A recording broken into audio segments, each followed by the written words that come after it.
Legado. Dejaré un cielo sin padres, sin hijos, para que otros alcen la mirada. Besaré la palabra atardecer cada vez que batalle algún recuerdo. Podría amar su profundidad, si quisiera. El tiempo es un fraude anticipado que nos pertenece.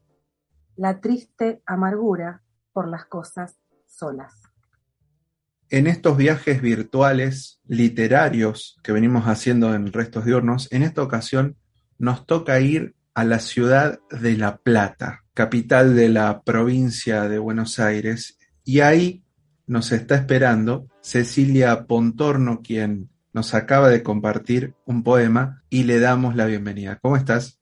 Hola Juan, ¿cómo estás? ¿Todo bien por acá? Bueno, me alegro, un gusto que podamos compartir este rato charlando un poquito y por supuesto también que nos compartas más poemas en breve, ¿no? Bueno, me gustaría ir ya para romper este hielo radial que siempre se va formando solito y que hay que ir trabajándolo, que me cuentes si recordás el momento exacto en que dijiste: la poesía es lo mío, la poesía me va a acompañar, la poesía no solamente la voy a leer, sino que también la voy a escribir. Sí, vos sabés que lo recuerdo muy bien, aunque parezca raro, porque era muy chica.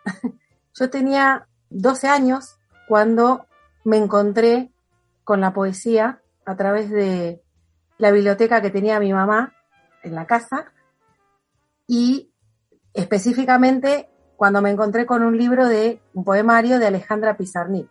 Lo empecé a hojear, a leer algo así al azar. Y esto, algunos me dicen que bueno, puede ser algo fantasioso, que quizás un recuerdo que se reconstruyó después, pero no importa eso en realidad. Yo recuerdo que pensé y sentí qué manera tiene esta mujer de expresar el dolor, ¿no? Porque era eso lo que yo había captado leyendo a Alfonsina Storni, el poemario de Alfonsina Storni. Qué dolor tiene esta mujer y cómo lo transmite, ¿no? Con un posicionamiento para la época también bastante extraño y potente, ¿no? Porque bueno, estamos hablando de Alfonsina Storni y algo hemos leído todos de Alfonsina Storni, sabemos más o menos cómo pensaba, ¿no? Y para la época era raro. Así que bueno, empecé a los 12 años a leer poesía y creo que fue enseguida que empecé a escribir también.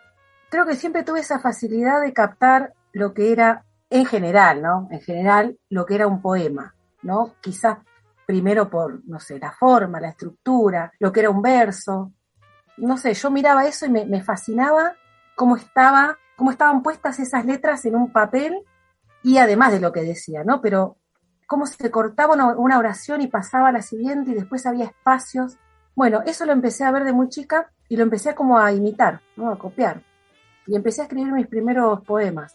Pues bueno, de Alfonsina Storni pasé a leer Almafuerte, que era, mi mamá se dio cuenta que yo me pasaba ratos mirando la biblioteca, buscando cosas, y ella me acercó algunos poemarios de Almafuerte y pasé de Alfonsina a Almafuerte a los 12 años. Así que fue potente la entrada a la poesía. Y bueno, no paré hasta hoy, así fue.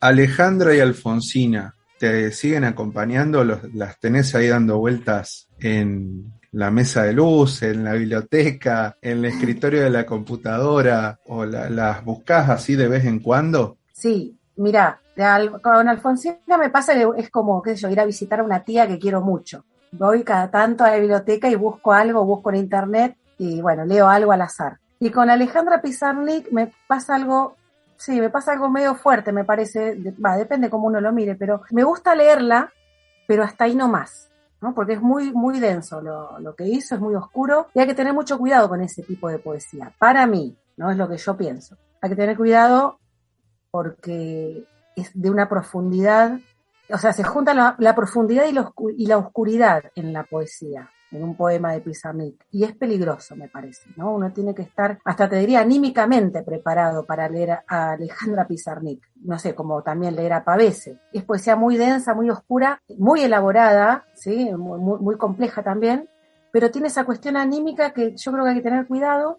Y yo me considero una persona muy sensible, entonces voy, sí, cada tanto leo algo de Alejandra Pizarnik, no la doy en mis talleres como tema, no sé cómo puede llegar a ser la recepción que puede tener en los talleristas, porque no los conozco como personas, ¿sí? No conozco sus personalidades, entonces también ahí hay que tener cuidado, tener cierta responsabilidad también con los temas y los autores que uno da en los talleres, ¿no? Por eso mismo, porque toca un punto del ser humano, determinadas poesías, determinados autores tocan un punto del ser humano que es difícil. Si se mueve algo ahí y uno no lo sabe manejar, entonces, bueno, es complicado. Pero sí, vuelvo cada tanto a Alfonsina y a Alejandra, como grandes amigas.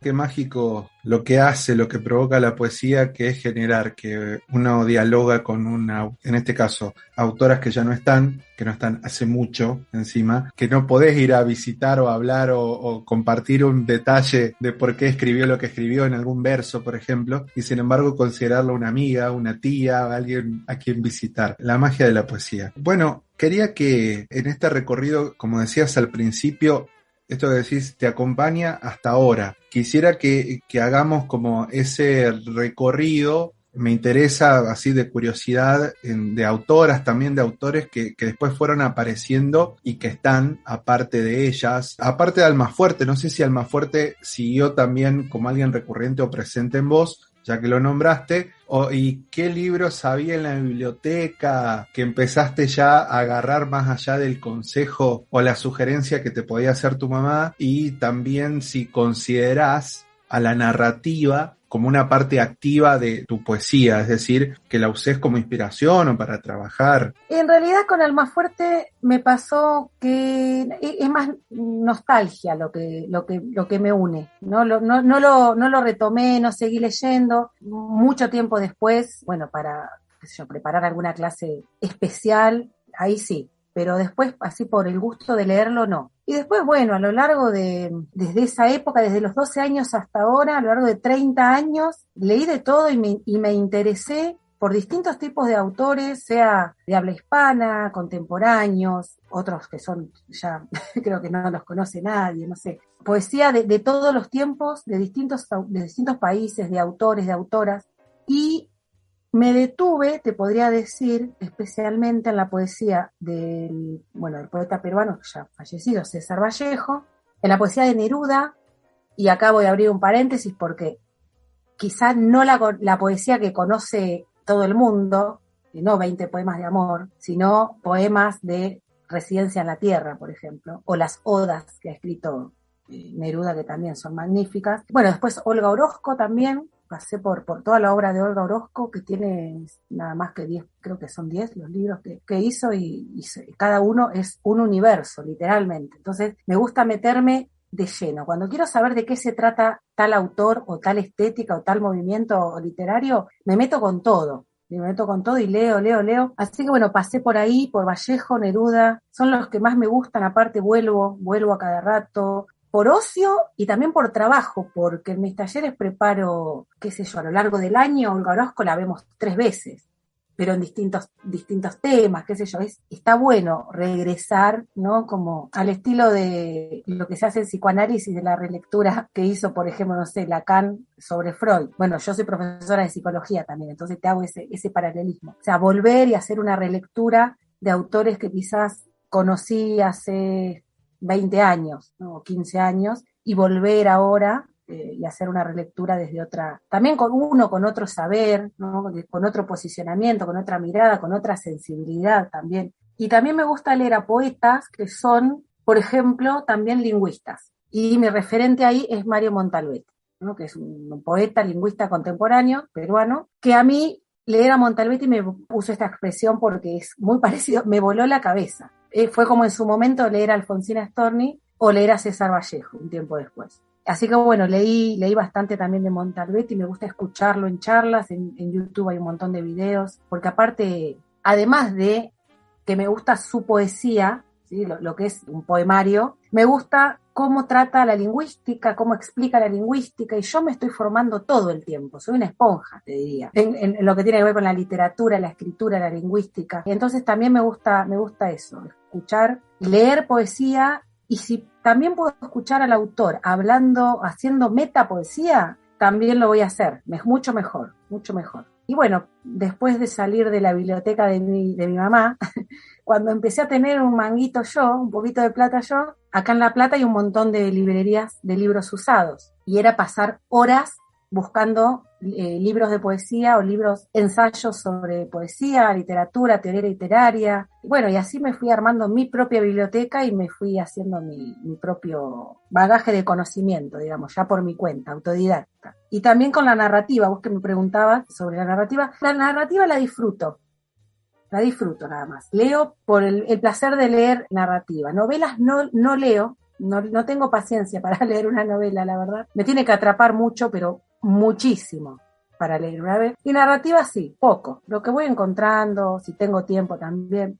Pero en general, vos me preguntabas si podías llegar a ser un insumo para la poesía o para el hecho de escribir o qué sé yo. Uso otras disciplinas para eso. Por ejemplo, el cine o la música. Contame entonces, con esto del cine o la música, ya que hablamos siempre de estas cosas que te marcan y que son recurrentes y que pasa un tiempo y volvés para atrás para verlo, ya sea por nostalgia, por lo que sea que te vaya inspirando, si tenés esa película favorita que tal vez te haya traído más de un poema, tenés algún artista, tenés canciones que no me refiero a muchas, sino esas puntuales, ¿no? Esas que sí, ahora que en este momento te las digo y empiezan solas a dar vuelta, ¿viste? Como si alguien les pusiera play, eso. Sí, bueno, en cuanto a lo que es cine y el último tiempo también series, ¿no? Películas y series. Hay una película que no es tan vieja, digamos, es más nuevita, que justamente trata de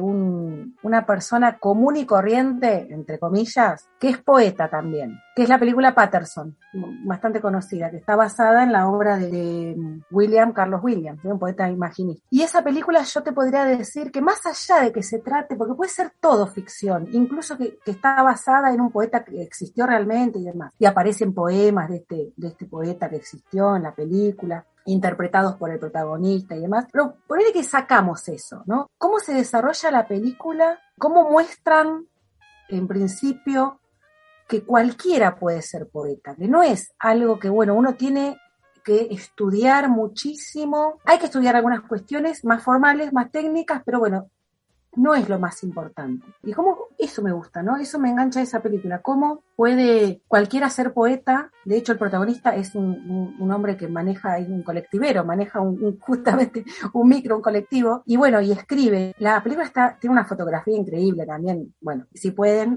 véanla. Y me engancha por ese lado, ¿no? Cómo le saca los prejuicios, digamos, ¿no? Al hecho de ser poeta. Le saca todo el apresto y toda esa cosa también media del español antiguo, no sé, todo lo que me remita a lo viejo, porque antes, qué sé yo, decir poeta era, el poeta, no sé, una persona bohemia que trabajaba de eso, y decía, bueno, ¿cómo vive si el poeta gana 2 mangos siendo poeta realmente? Pero bueno, no, cualquiera puede ser poeta y se puede hacer a la par de otras cosas, de hecho yo lo hago, y bueno, esa película, en mi caso, se podría decir una película referente y justamente tiene que ver con la literatura. Y después, bueno, me gusta el cine. A ver, hay películas que no tienen nada que ver con la literatura. Bueno, si le buscamos un poquito sí, pero no sé, a mí el director que más me gusta es Tarantino. Voy a decir que es muy violento para hacer. Bueno, pero hay ideas que plasma. Sí, por ahí no la forma, pero hay ideas que plasma Tarantino en sus películas que muchas veces a mí me hicieron decir, wow, y me quedé pensando y yo qué sé si de ahí después el poema que escribí 2 días después no vino de ahí, ¿sí? Yo quiero pensar que sí, ¿viste? Porque son cosas que realmente a mí me funcionan así, ¿viste? Yo escucho una canción, veo una película, veo una serie, una escena y me queda un fragmento, algo me queda. Y yo casualidad a los 2, 3 días escribo un poema que algo tiene que ver con eso. Entonces, bueno, la cabeza funciona de una forma extraña a veces, ¿no? Y bueno, lo que es música que me preguntabas, te lo resumo. Me gusta la música, me gusta la música. Si tengo que nombrar temas, estamos 3 horas mínimo hablando, pero me gusta el rock, me gusta el grunge, me gusta el blues. Lo que más me gusta es el jazz y me gusta el tango, me gusta el folclore. O sea, escucho música en el sentido de que te abre una puerta. En la cabeza te abre una puerta. Y bueno, de ahí vemos qué pasa. Cecilia, te invito a que nos compartas algunos de tus poemas. Una estrella muerta a kilómetros de distancia, fragua su belleza en el ojo que la mira. como aquello que se va demasiado pronto. Ahora soy su nada y mi tristeza. A veces encuentro las manos de mi madre sosteniendo una oración para su madre. Hace 30 años sucedieron cosas bellas. Ahora están cubiertas por una nieve parda. Una mirada perdida en la ventana, los restos de la Navidad más triste de mi vida, las cartas de amor que escribí cuando era niña. Está bien, el cuerpo guarda la tierra que pisamos. La tierra puede ser nuestro país y nuestra sangre, si dejamos de pensar en la vergüenza como un páramo. La oración de mi madre tiene voz de madre y la tristeza de Dios cuando pregunta: ¿qué hiciste, noche? ¿Qué hiciste con la promesa de nadar desnuda en el mar del tiempo? Ahora dejaré de preguntar como un niño cuando crece. Con nosotros, desde la ciudad de La Plata, Cecilia Pontorno. Cecilia, contame cuál fue el primer poemario tuyo, el que publicaste. ¿En qué año lo publicaste? Mira, el primero fue La Hora Suspendida del año pasado, 2021, a través de Ediciones Esperi, es una editorial independiente de acá de La Plata, y fue raro porque, en realidad, te soy sincera, yo, si tengo que publicar todo lo que tengo, no sé, tengo una cantidad, no sé, 6, 7 poemarios, ¿sí? Entonces, imagínate la cantidad de material que tengo.